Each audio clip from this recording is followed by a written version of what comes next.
o assunto de hoje é: controle a comunicação e detenha o poder.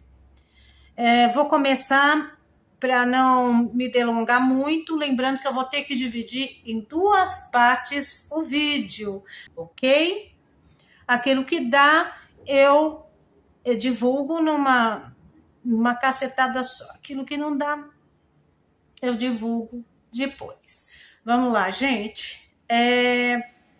Vou começar falando sobre, com a ajuda da inteligência artificial, minha amiga inseparável, com o que o governo Brasil vem fazendo em termos de investimento na área da comunicação, propaganda, informação, etc. Tá? Porque, na realidade, você, investindo em propaganda, indiretamente você está detendo, tendo em suas mãos as empresas que recebem os anúncios do governo. Você acaba, por exemplo, não tendo a independência de telejornais, de jornais, revistas, pois se elas recebem verba publicitária do governo, elas vão acabar servindo ao governo. É assim com a Economist, que serve aos globalistas, aos interesses dos globalistas, é assim com a Foice de São Paulo, a Rede Esgoto de TV, que também servem aos interesses dos globalistas, mas que estão de quatro para o governo.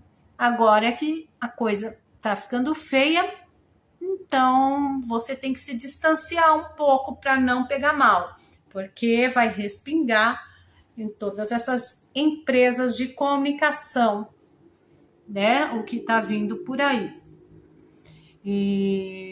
Mas geralmente é isso que acontece. Você que tem uma empresa de comunicação acaba virando refém de anunciantes. Exemplo disso, eu já expliquei uma vez, é quando eu estava cobrindo um acidente muito feio que teve lá em Macacos, um distrito de Nova Lima. Uma mineradora teve o rompimento de barragem e não foi um acidente humanitário, foi um acidente ambiental. Eu fiz uma maravilhosa reportagem, cobriu o assunto, né? Fiz a matéria. Tava assim detalhada demais, entrevistei um monte de gente. E quando eu estava editando, o dono do jornal dá uma maneirada, porque a gente pode conseguir um jabazinho lá na frente. É assim que funciona. E tempos depois, já havia mudado o dono do jornal, né? E adivinhe só quem que estava anunciando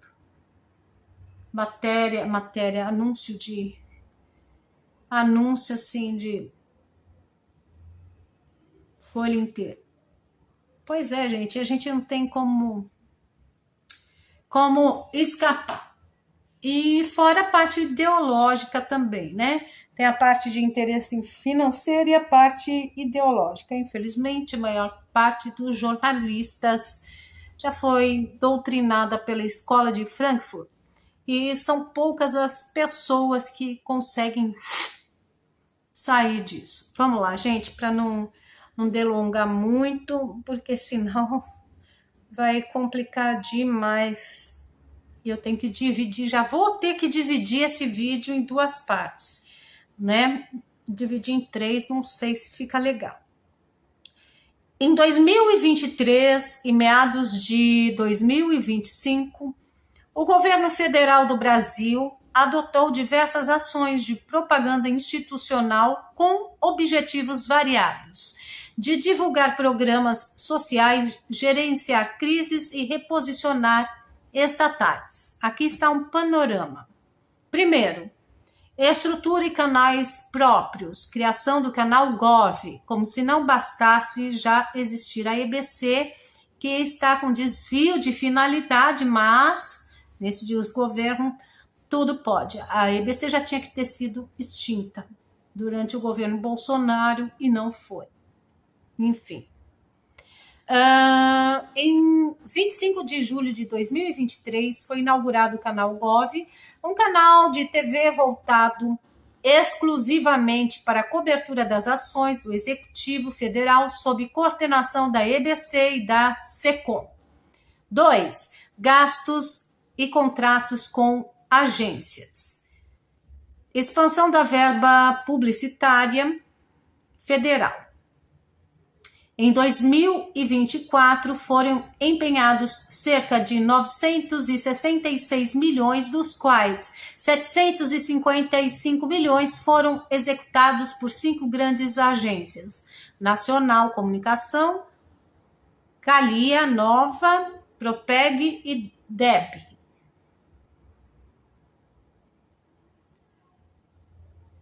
Para 2025, os valores previstos chegam a 3 bilhões e meio distribuídos entre ministérios, bancos e estatais. Principais contratos por órgão: SECOM, Presidência, 562 milhões e meio. Banco do Brasil, 750 milhões. Caixa Econômica Federal, 468 milhões. E as fontes aqui: Folha, Portal UOL. 3. Prioridades de mídia: TV aberta. Investimentos na rede esgoto aumentaram 60% em 2023. De 89 para 142 milhões e seguem dominantes em 2024. Isso saiu numa matéria do Poder 360. Spot merchandising em programas populares: 3 milhões e 600 mil no Ratinho, SBT, 2 milhões e 400 mil no Domingão do Hulk, também em Encontro do Silvio Santos e Hora do Faro. Isso aqui consta na Folha, Portal UOL também. Redes sociais: entre janeiro e fevereiro de 2025, a SECOM gastou 1.115.000 no impulsionamento de 48 publicações nas plataformas da Meta, que é Facebook e Instagram, promovendo temas como agronegócio, educação, combate à fome. Faz-me rir tudo isso, né? E o programa Acredita. Isso aqui está na Gazeta do Povo, fonte de informação, tá, gente? Em meados de 2023, havia previsão de licitação de entre 200 e 240 milhões para comunicação digital no ano seguinte, que foi 2024. 4. Campanhas e temas estratégicos. Programas sociais e marcos institucionais. Destaques: divulgação do novo PAC, lançado em agosto de 2023, do programa Pé de Meia, que tá cheirando mal, tá com chulezinho, né? E o PAC, vocês sabem onde que vai parar também, né? Não preciso nem comentar. Do programa Pé de Meia, do Ministério da Educação. Mais acesso a especialistas, Ministério da Saúde, e Brasil é dos brasileiros, campanha institucional da SECOM, com custo estimado de 50 milhões em 2025. Está na Folha também, no portal UOL. Combate a, entre aspas, desinformação e saúde pública. Investimentos institucionais incluem campanhas contra, entre aspas, fake news, ou seja, calúnia, injúria e difamação, né? Vacinação, Combate à dengue e prevenção a drogas. Um projeto PL 3.172 de 2023, aprovado no Senado, prevê destinar 10% das verbas de propaganda à prevenção ao uso de drogas. Bom, uso de drogas é uso de drogas, né, gente? Aí eu não posso falar nada. Portal UOL também. Bom, gente, eu vou falar aqui um pouquinho sobre o ano, o gasto e a propaganda institucional, tá bom? Em 2023, teve o início das ações digitais com impulsionamento via redes sociais e estreia do canal Gov. Em 2024, 966 milhões empenhados, sendo 755 bilhões executados, e presença forte em TV e redes sociais.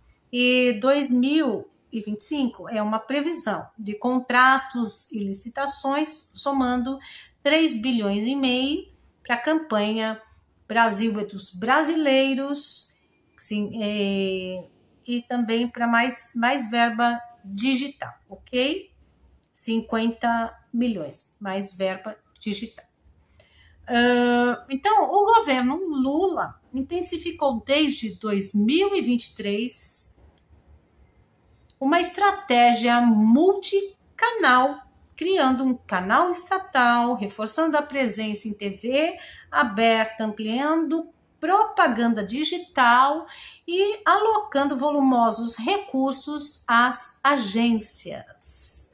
Os esforços estão voltados a divulgar políticas públicas, fortalecer estatais, combater a, entre aspas, desinformação, que é tudo aquilo que eles não querem que seja divulgado, né? E marcar imagem institucional em um momento crítico de popularidade, ok? Agora, e as fontes são Portal UOL, Folha de São Paulo, Poder 360. Eu vou agora entrar na partezinha da história que já aconteceu e que o governo atual está tentando imitar, porque só olha para trás, não aprende com os erros do passado e quer insistir em algo já falido. Vamos lá. Joseph Stalin, como que ele controlou o discurso na União Soviética? Por meio de uma combinação de censura extrema, e eu vou entrar nessa parte de censura, tá? Já entrei um pouquinho nesta semana, ok? E vou entrar de novo, porque a gente tem que bater nessa tecla. Então vamos lá. O Stalin controlou o discurso na União Soviética por meio de uma combinação de censura extrema, propaganda massiva e repressão violenta.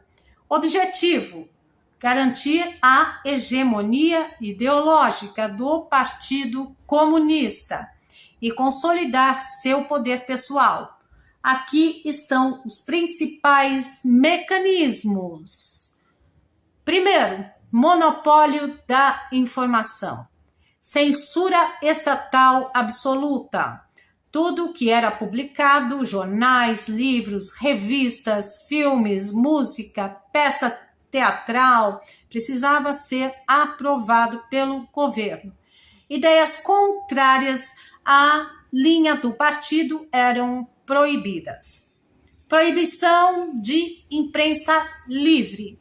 Todos os veículos de mídia pertenciam ao Estado. A crítica a Stalin ou ao regime era considerada traição ou sabotagem. 3. Bibliotecas expurgadas. Livros inadequados, entre aspas, eram removidos ou reescritos, incluindo obras de Marx e Lenin que contrariavam a nova interpretação stalinista. Vocês se lembram que já teve obra do Olavo proibida? Já reescreveram a história nos livros de história que são direcionados para as escolas estaduais. Já reescreveram a história nas faculdades, ok? Agora estão avançando com a censura através do S3F, que fez cair parte do artigo 19 do Marco Civil da Internet, que garantia total liberdade de expressão. E agora temos também a ameaça do que é outra bomba que estão para votar, tá? 2. Propaganda massiva. Culto à personalidade. Stalin era retirado como um pai do povo. Aqui nós temos o pai dos pobres, entre aspas. Um gênio militar, econômico e moral. Sua imagem era onipresente em cartazes, estátuas, jornais e até livros infantis. Aqui nós temos alguém que falou que Deus tinha que tê-lo trazido ao mundo para ele poder trazer a água para o Nordeste, né? Tanta mentira numa coisa só, né? Mas, enfim. História reescrita, olha aqui, entrou na história reescrita. Inimigos políticos como Trotsky eram apagados de fotos, livros escolares e registros históricos. Vemos aqui o período militar e a própria coroa portuguesa sendo demonizados, tá? Apenas Stalin, e o povo da direita raiz sendo chamado de quê? Nazi e face, tá? Apenas Stalin e seus aliados apareciam como heróis da revolução. Cinema e arte, gente, cinema e arte, prestem atenção, que foi feito com aquele filminho lá que punha o Marighella como um herói, né? Ainda estamos aqui. Pois é, gente. Cinema e arte. O realismo socialista era a única forma artística permitida. Exaltava a glória do proletariado e do partido, mostrando um país idealizado. Pois é, gente. Controle da linguagem. Linguagem oficial e slogans. Expressões como inimigos do povo, sabotadores, traidores eram amplamente usadas para desumanizar críticos. Olhem só o que fizeram com o 8 de janeiro, gente. A linguagem reforçava a vigilância constante e a lealdade obrigatória. Mudança de significados. Palavras como democracia, liberdade, justiça eram reinterpretadas à luz do socialismo soviético. Aqui o que estão fazendo? Censurando em nome da democracia, não é verdade? E em nome também da justiça. A linguagem deixava de descrever a realidade e passava a servir ao regime. 4. Terror e repressão. Grande expurgo entre 1936 e 1938. Intelectuais, jornalistas, escritores e até comunistas leais foram presos, torturados ou executados por pensamentos desviantes. Autocensura. O medo fazia com que as pessoas se autocensurassem, inclusive em conversas privadas. Piadas políticas podiam levar à prisão ou morte. Denúncia e vigilância. A população era incentivada a denunciar vizinhos, colegas e até familiares por atitudes contra-revolucionárias. O controle do discurso sob Stalin criou uma sociedade conformista, paranoica e ideologicamente sufocada. Vocês vejam toda a descrição pelo domínio da comunicação, da narrativa, e comparem com os dias atuais. A verdade era aquilo que o partido dizia ser. A realidade era moldada pelo poder e não pelos fatos. Ok? E vamos lá, gente.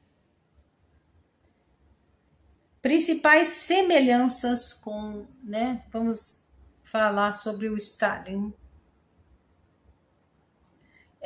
A narrativa oficial que prevalecia era a narrativa do Estado. Demonização dos opositores, chamados de traidores, agentes estrangeiros, terroristas ou subversivos. Aqui são chamados de... Tentaram, né, emplacar a ideia de terrorista, não deu certo, e agora golpista. O uso do medo para gerar autocensura, seja pelo exílio, pela prisão ou pela pressão social. Medo. O medo que estão emplacando aqui nas redes sociais através de um órgão regulador que estão para trazer do auxílio do Partido Comunista Chinês, que vai ajudar a regular as redes sociais, ou seja, censurar geral, através da garantia que nós tínhamos no Marco Civil, que foi derrubada agora, o Marco Civil da internet, a parte que garantia a nossa total liberdade de expressão, que foi feito pelo S3F, e assim vai. Só que atualmente, como que isso, né, vai se dando? Vamos escutar. Uso das tecnologias. Hoje, regimes autoritários usam redes sociais, algoritmos e inteligência artificial e big data para rastrear dissidentes e moldar a opinião pública e também censurar em tempo real. A China faz isso com um grande firewall, tá? E aqui o iluministro já fez também, né? Mandava derrubar geral e agora estão tentando emplacar cada vez mais, né? Esse negócio da própria plataforma digital derrubar conteúdo, entre aspas, antidemocrático. E o que é democracia, afinal de contas? O que é antidemocrático, né? Soft power e aparência democrática. Muitos desses governos realizam eleições formais, usam linguagem democrática como segurança, combate à desinformação para justificar censura e repressão, algo que Stalin não fazia. Propaganda personalizada com dados digitais. É possível adaptar a propaganda a diferentes públicos, algo impensável no modelo soviético tradicional. Tá? Só a tecnologia que permitiu isso. O controle do discurso permanece como um pilar central de regimes autoritários, mas hoje ele é mais sofisticado, digital e adaptável.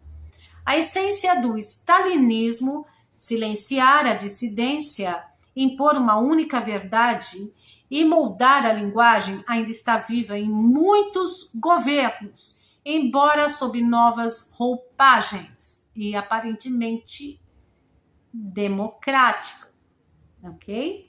Se quiser, então, eu vou ir detalhando. Vamos lá, vamos detalhar mais um pouquinho. China.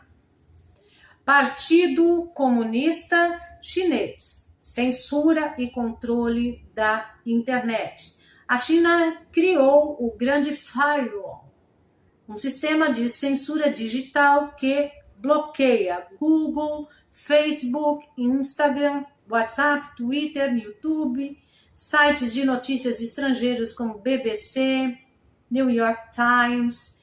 Existe uma lista de palavras proibidas, ok? Por exemplo, liberdade, independência, etc. Que, se digitadas, levam à exclusão automática de posts e bloqueio de contas. 2. Vigilância digital. O governo usa inteligência artificial, reconhecimento facial e sistemas de crédito social para monitorar cidadãos. Pontos são atribuídos a cada pessoa com base em seu comportamento político e social.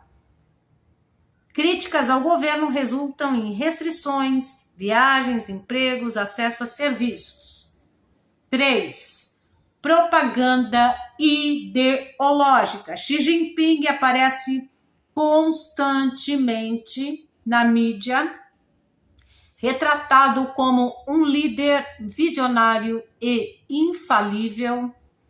Escolas e universidades são obrigadas a ensinar o pensamento Xi Jinping. Histórias negativas do passado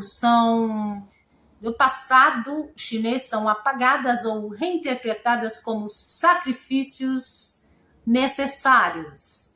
4. Reescrita da história. O massacre da Praça Tiananmen, 1989, é omitido dos livros escolares e da internet.